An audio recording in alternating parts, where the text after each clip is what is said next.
Welcome to Email Blaster Analytics. In this video, we're going to take a look at your active subscribers.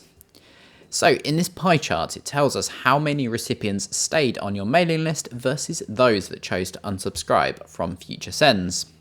From here, we can see that we had a 1.6% unsubscribe rate, with 98% of people choosing to remain subscribed.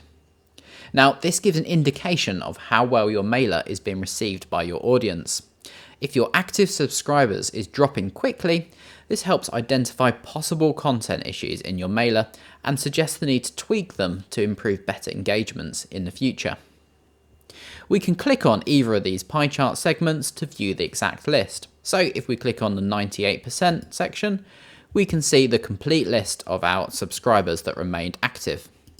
And likewise, if we click on unsubscribes, we can see the list of those that chose to unsubscribe from your mailing list. And that's a quick look at understanding your active subscribers. See you in the next one.